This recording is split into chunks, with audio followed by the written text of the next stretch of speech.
अब जानिए कैसे खालिद बिन वलीद ने मुसलमानों के खिलाफ सबसे खतरनाक जंगें लड़ी और उहुद की जंग में इतिहास पलट दिया। इस्लाम के खिलाफ जंग और उहुद की ऐतिहासिक लड़ाई।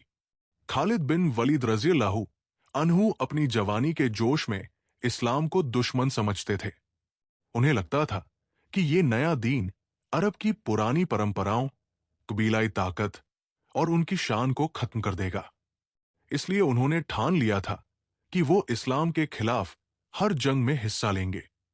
जब मक्का के कुरैश और मुसलमानों के बीच जंगें शुरू हुई, तो खालिद कुरैश की सेना के सबसे बहादुर और खतरनाक योद्धा बनकर सामने आए। बद्र की जंग में वो शामिल नहीं हो पाए थे, लेकिन बद्र के बाद कुरैश बदला लेने के लिए तैयार हो गया। फिर आई उहुद की जंग। ये जंग इस्लाम के इतिहास में बहुत बड़ा मोड़ साबित हुई। कुरैश की सेना ने मुसलमानों के खिलाफ 3000 सैनिक तैयार किए। इस सेना की घुड़सवार टुकड़ी का नेतृत्व खालिद बिन वलीद कर रहे थे। वो बहुत चालाक और रणनीति में माहिर थे। जब जंग शुरू हुई, तो शुरुआत में मुसलमानों को जीत मिलने लगी।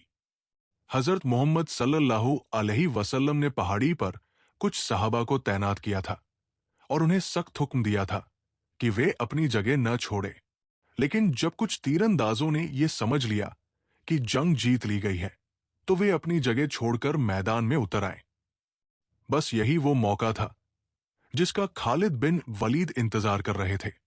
खालिद ने अपनी घुड़सवार सेना के साथ पहाड़ी के पीछे से हमला कर दिया।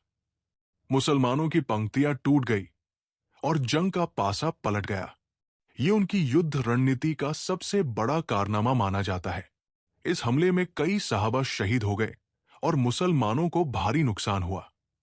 इतिहासकार कहते हैं कि अगर खालिद की ये रणनीति न होती, तो उहुद की जंग का नतीजा बिल्कुल अलग हो सकता था।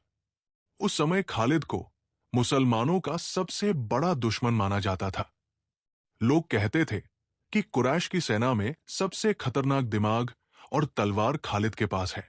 इसके बाद भी खालिद कई जंगों में कुरैश की तरफ से लड़े। खंदक की जंग और दूसरी लड़ाइयों में उन्होंने मुसलमानों के खिलाफ सख्त रणनीति बनाई। वो इस्लाम को खत्म करना चाहते थे, लेकिन अल्लाह की योजना कुछ और ही थी। समय बीतता गया। मक्का में इस्लाम की ताकत बढ़ती जा रही थी। लोग धीरे धीरे अल्लाह और सके रसूल पर ईमान ला रहे थे। खालिद अंदर से ये देख रहे थे कि इस्लाम सिर्फ तलवार से नहीं, बल्कि सच्चाई और इंसाफ से फैल रहा है। उनके दिल में धीरे धीरे सवाल उठने लगे। क्या ये दीन सच में गलत है? क्या हजरत मोहम्मद सल्लल्लाहु अलैहि वसल्लम सच में अल्लाह के रसूल हैं? जब मक्का फतह हुआ और मुसलमानों ने बिना बदला लिए लोगों को माफ कर दिया, तो खालिद का दिल हिल गया। उन्हें एहसास हुआ कि ये आम इंसानों का धर्म नहीं, बल्कि अल्लाह की तरफ से भेजा गया दीन है। उनका दिल रातों को बेचैन रहने लगा। जो तलवार उन्होंने इस्लाम के खिलाफ उठाई थी, वही तलवार अब उन्हें भारी लगने लगी। और आखिरकार एक दिन उन्होंने फैसला कर लिया, अब मैं इस्लाम कबूल करूंगा, चाहे दुनिया कुछ भी कहे। अब जानिए वो दिल हिला देने वाला सफर। जब खालिद मक्का से मदीना पहुंचे और किस हिजरी में उन्होंने इस्लाम कबूल किया। दिल का बदलना, मक्का से मदीना का सफर और इस्लाम कबूल करने का वाकया। खालिद बिन वलीद रज़ियल्लाहु अन्हु का दिल अब पहले जैसा नहीं रहा था। जिस इस्लाम को वो खत्म करना चाहते थे, वही इस्लाम उनके दिल में सवाल बनकर उतर चुका था। उन्होंने अपनी आंखों से देखा कि कैसे मुसलमानों को सताया गया, कैसे उन्हें घरों से निकाला गया, लेकिन फिर भी उन्होंने बदला नहीं लिया। जब मक्का फतह हुआ, तो लोगों को लगा था कि हजरत मोहम्मद सल्लल्लाहु अलैहि वसल्लम कुरैश से बदला लेंगे, लेकिन ऐसा नहीं हुआ। उन्होंने माफ कर दिया। यही माफी खालिद के दिल को सबसे ज्यादा चुभ गई। उन्होंने सोचा, अगर ये इंसान झूठा होता तो बदला जरूर लेता, लेकिन ये तो अल्लाह का रसूल है। रातों में उन्हें नींद नहीं आती थी। उनके दिल में डर भी था और उम्मीद भी। डर इस बात का कि उन्होंने मुसलमानों के खिलाफ कितनी जंगें लड़ी, और उम्मीद इस बात की कि अल्लाह बहुत बड़ा गफूर और रहीम है। आखिरकार उन्होंने फैसला कर लिया कि वो इस्लाम कबूल करेंगे।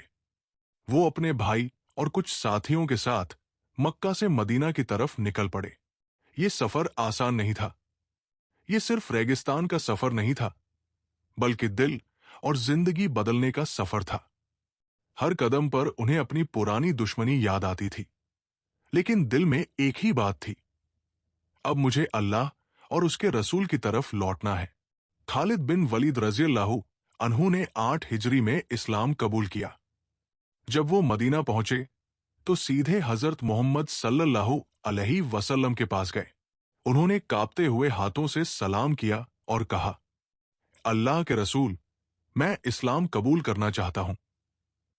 हजरत मोहम्मद सल्लल्लाहु अलैहि वसल्लम ने उन्हें देखकर मुस्कुराते हुए फरमाया कि उन्हें उम्मीद थी कि खालिद जैसे समझदार इंसान एक दिन सच्चाई को पहचान लेंगे।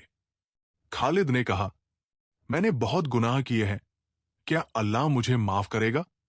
तो हजरत मोहम्मद सल्लल्लाहु अलैहि वसल्लम ने फरमाया कि इस्लाम पिछले सारे गुनाहों को मिटा देता है।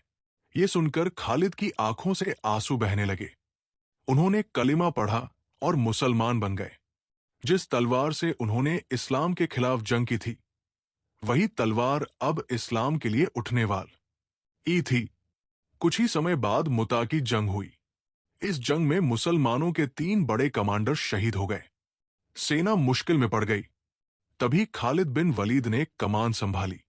उन्होंने इतनी शानदार रणनीति बनाई कि छोटी सी मुस्लिम सेना को सुरक्षित वापस ले आए। जब हजरत मोहम्मद सल्लल्लाहु अलैहि वसल्लम को यह खबर मिली तो उन्होंने फरमाया, खालिद अल्लाह की तलवारों में से एक तलवार है। यहीं से उन्हें मिला सैफुल्लाह यानी अल्लाह की तलवार का खिताब। खालिद का दिल खुशी और शुक्र से भर गया। वो कहते थे, मैं चाहता हूं कि मेरी हर सांस इस्लाम के लिए हो। अब वही इंसान जो इस्लाम का दुश्मन था, इस्लाम का सबसे बड़ा सेनापति बन चुका था। और अब दुनिया देखने वाली थी कि जब अल्लाह की तलवार मैदान में उतरेगी तो बड़े बड़े साम्राज्य कैसे कांप उठेंगे। अब जानिए कैसे खालिद बिन वलीद ने रोमन और फारसी साम्राज्य को हरा दिया और आखिर उनकी मौत का दिल छू लेने वाला किस्सा।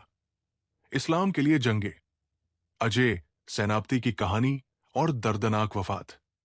अब खालिद बिन वलीद रज़ियल्लाहु अन्हु की जिंदगी पूरी तरह बदल चुकी थी। जो तलवार कभी इस्लाम के खिलाफ उठी थी, वही तलवार अब इस्लाम की हिफाजत के लिए उठने लगी थी। वो हर जंग में आगे रहते, हर खतरे में सबसे पहले खड़े होते और अल्लाह पर पूरा भरोसा रखते थे। हजरत मोहम्मद सल्लल्लाहु अलैहि वसल्लम की वफात के बाद भी खालिद इस्लाम के लिए जंग करते रहे। जब अरब में कुछ लोग इस्लाम से फिरने लगे और झूठे नबी खड़े हो गए, तो हजरत अबू बकर रज़ियल्लाहु अन्हु ने खालिद को सेनापति बनाया।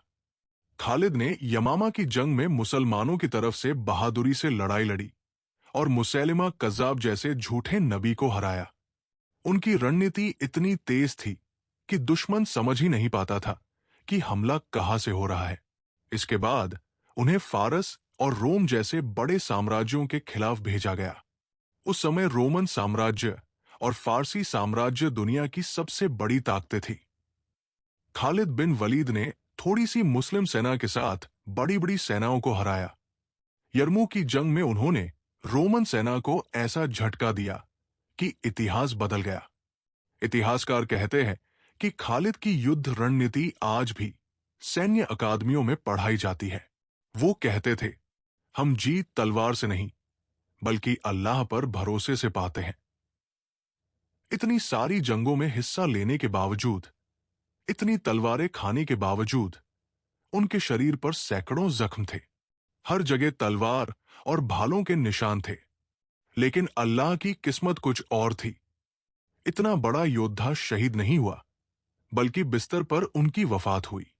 मरने से पहले उन्होंने अपने शरीर को देखा और रोते हुए कहा, मैंने अल्लाह की राह में इतनी जंगें लड़ी, लेकिन मेरी मौत बिस्तर पर हो रही है। काश मैं शहीद हो जाता। उनकी वफात लगभग 21 हिजरी 642 ईस्वी में हुई।